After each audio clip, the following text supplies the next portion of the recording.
Bienvenue sur Africa 24 pour cette nouvelle édition de l'Africa Tonight. À la une de l'actualité, les belligérants burkinabés suspendus aux conclusions du sommet des chefs d'État de la CEDEAO. Ces derniers doivent statuer sur un projet de sortie de crise. Toujours pas d'accord en Libye, les négociations pour une sortie de crise reprendront après l'Aïd El-Kébir célébré ce jeudi. Plus de précisions dans ce journal et puis vers une dynamisation du secteur de l'élevage en Guinée équatoriale. Une initiative qui devrait permettre de réduire la dépendance aux importations de produits alimentaires. L'actualité politique du continent reste marquée par la situation au Burkina Faso. Ce mardi 22 septembre 2015, les chefs d'État et de gouvernement de la CEDEAO se sont réunis à Abuja, au Nigeria, dans le cadre d'un sommet extraordinaire, un sommet pour statuer sur un projet de sortie de crise. Parallèlement au pays des hommes intègres, la situation reste confuse. Deogracias Podo. La crise politique au Burkina Faso suscite toujours des réactions. Lundi 21 septembre, une plateforme composée de plusieurs organisations de la société civile africaine et d'organisations de défense des droits de l'homme au Sénégal a rejeté le projet d'accord récemment proposé par les médiateurs de la crise, en particulier le point 12, qui propose une forme d'amnistie aux responsables de la crise actuelle. Nous disons non à la forfaiture. Nous disons non à l'impunité. La plateforme que nous constituons lance un appel à la mobilisation de toutes les sociétés civiles d'Afrique et de diaspora pour soutenir le peuple burkinabé et le peuple qui a fait fuir M. Blaise Compaoré, qui résiste victorieusement, est capable de dire exactement ce qui convient à son bonheur. Ce mardi 22 septembre 2015 à Abuja, au Nigeria, dans le cadre du sommet extraordinaire de la CEDEAO, Communauté économique des États d'Afrique de l'Ouest, les présidents Macky Sall et Boni Yayi devraient présenter la proposition d'accord qui divise les différents protagonistes de la crise. Plusieurs sujets seront abordés et la plateforme de la société civile africaine espère que les éventuelles propositions seront plus consensuelles. Néanmoins, elle réaffirme son engagement à soutenir les actions allant dans le sens de la démocratie au Burkina Faso. Ce que nous proposons, c'est l'arrestation immédiate de M. Diendéré, la mise en accusation de M. Blaise Compaoré qui doit répondre de ses actes. Nous soutenons le peuple burkinabé. Il a choisi en disant non à toute amnistie. Nous soutenons et réaffirmons notre soutien au peuple du Burkina qui continue une résistance héroïque. Les conclusions des chefs d'État et de gouvernement de la CEDEAO seront sans doute importantes pour l'avenir du Burkina Faso. Parmi les sujets, priorité devrait être accordée à ceux portant sur l'avenir du régiment de sécurité présidentielle ou l'inclusion des partisans de l'ancien président Blaise Compaoré au prochain scrutin. À noter que 4 chefs d'État africains sont chargés de poursuivre la médiation après le sommet d'Abuja. Point global sur la situation avec notre correspondant à Ouagadougou, Wendiam Valentin Compaoré. Alors même que la confusion règne toujours au Burkina Faso, nous apprenons l'arrivée de 4 chefs d'État à Ouagadougou. Il s'agit des présidents sénégalais Macky Sall, béninois Yayi Boni, togolais Faure Gnassingbé et nigérien Muhammadu Buhari.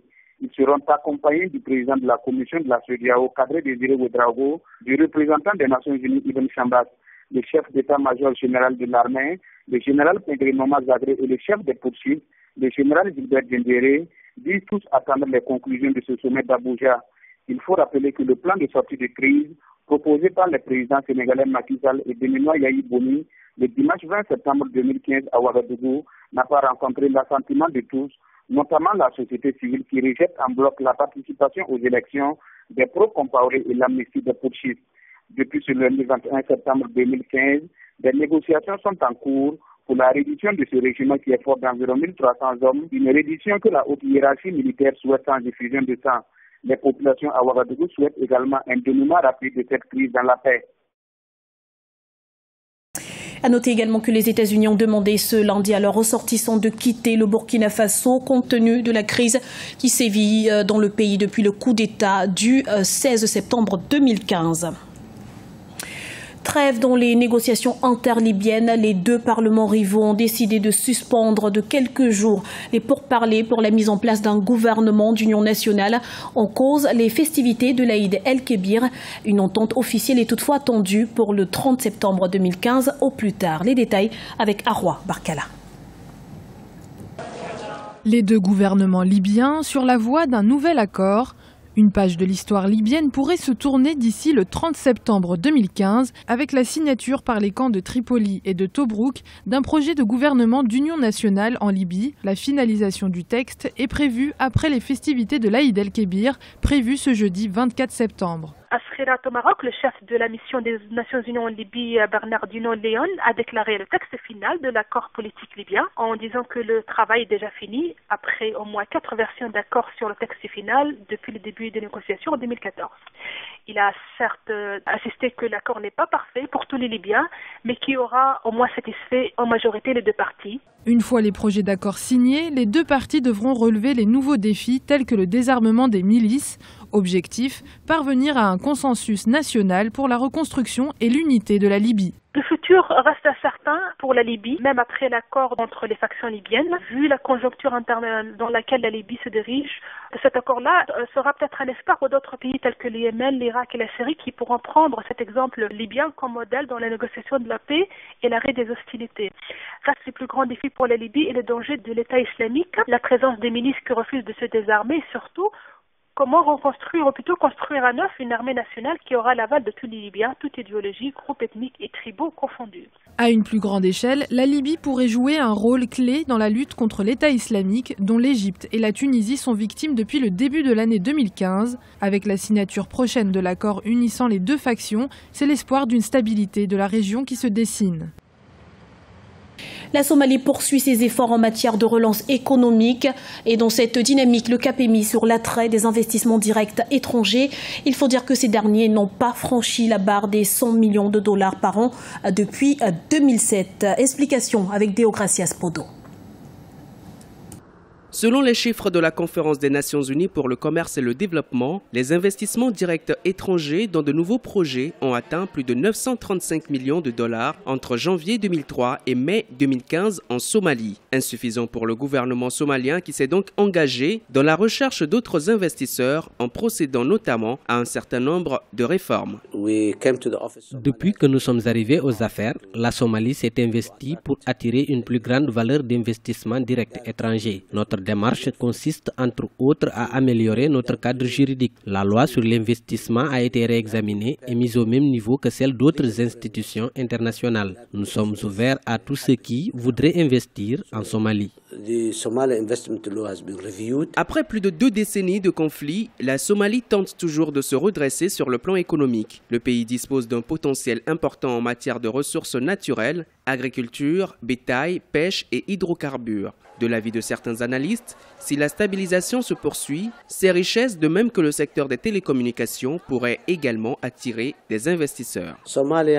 Notre économie était très informelle et les institutions ne fonctionnaient pas assez avec une capacité très limitée. Mais ces 3 dernières années, nous avons effectué beaucoup de réformes dans la gestion des finances publiques et la sécurité a été améliorée. La Somalie exporte aujourd'hui davantage de produits agricoles, d'élevage ou encore ceux issus de la pêche. C'est un bon signe qui montre que la Somalie avance. C'est un très petit pas, mais très positif. En Somalie, le secteur qui attire le plus d'investissements directs étrangers est l'agroalimentaire et plus récemment le secteur des télécommunications. Les principaux pays investisseurs sont les Émirats arabes unis, le Yémen et Oman. Dans le processus de diversification de son économie, la Guinée équatoriale mise sur l'élevage, un secteur à ce jour très peu développé. Le potentiel est donc considérable et les perspectives prometteuses. Voyez ce reportage de notre correspondant Policarpo Edoumassa. Le gouvernement équato-guinéen veut faire de l'élevage un secteur performant capable de satisfaire la demande nationale.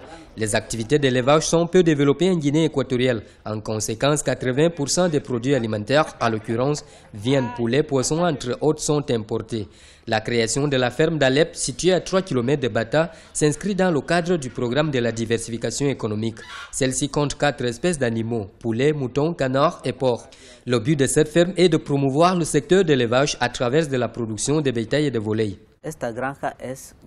C'est un projet de l'État qui a pour objectif d'élever les différentes espèces d'animaux que nous avons.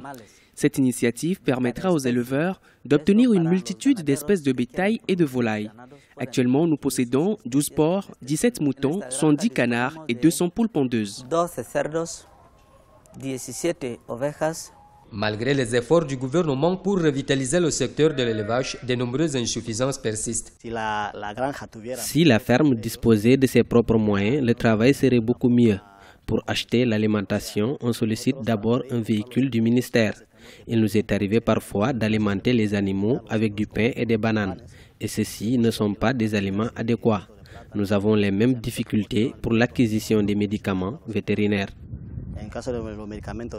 En plus de la mise en service de la ferme, le gouvernement de la Guinée équatoriale a construit aussi 2 écoles de formation agricole. Objectif, former des ressources humaines de qualité dans le domaine agricole. Ce journal a été réalisé par l'ensemble de la rédaction. Merci pour votre fidélité. À retrouver dans un instant une nouvelle édition de l'information sur Africa 24.